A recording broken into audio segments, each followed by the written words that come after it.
Olá pessoal, professor Rafael aqui para mais uma aula de arte e hoje a gente vai mudar um pouquinho de assunto, sair das artes cênicas para entrar um pouquinho nas artes plásticas, nas artes visuais, mais especificamente na linguagem das esculturas.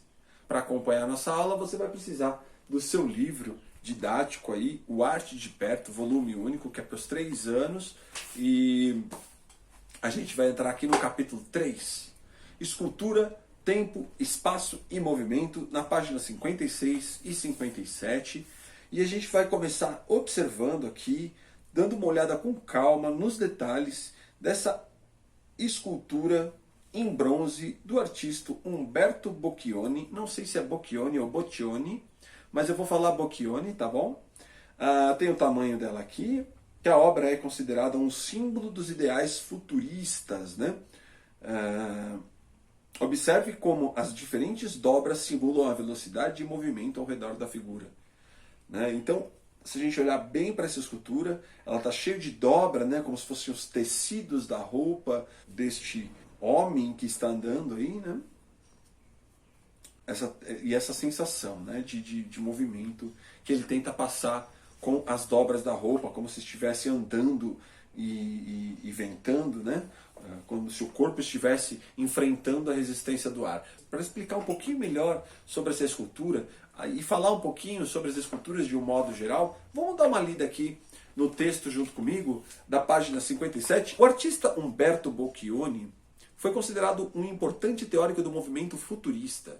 O objetivo deste movimento artístico foi incorporar a agitação das cidades modernas com seus ruídos, suas multidões e a velocidade dos automóveis. Consideravam o espaço dos museus de arte muito intelectualizado e distante da agitação da vida cotidiana. Porém, como oferecer a sensação de movimento a uma escultura que está fixada no chão por uma base? Na escultura da página anterior, Boccioni tenta demonstrar a resistência do corpo ao se deslocar pelo espaço em uma caminhada. O escultor utiliza diversos materiais, como argila, mármore, pedra e madeira, com o objetivo de criar, em 3 dimensões, formas que lhe interessar.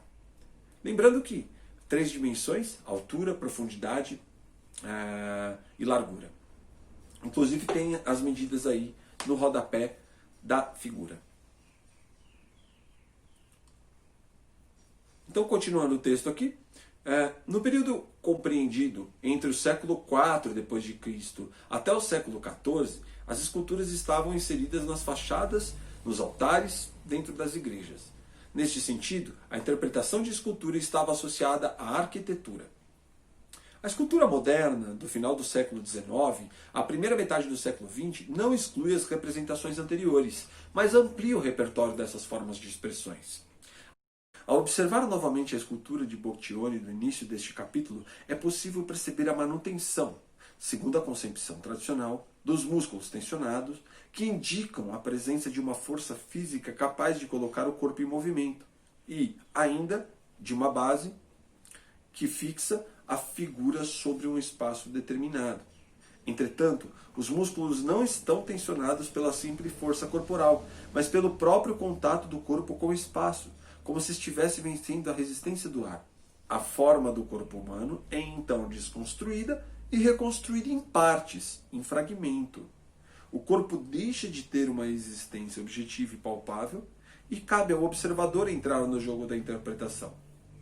Os recursos que o artista encontra para colocar movimento na escultura estão relacionados à escolha dos materiais e à forma que ele vai fazendo, que ele vai encontrando, né? Por exemplo, colocar os músculos do corpo tensionado, né? Ser o mais detalhista possível nas partes do corpo em relação à tensão da musculatura dessa escultura e também aos detalhes do movimento dos tecidos que você vê aí nessa escultura, que dá essa sensação toda de movimento, né? Para a gente terminar a aula de hoje, vamos dar uma olhada então aqui nos exercícios da página 57.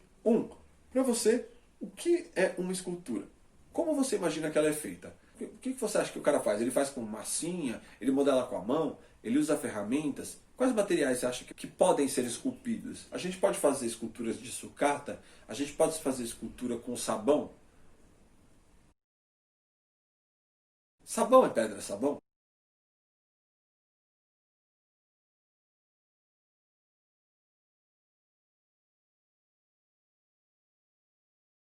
por aí vai.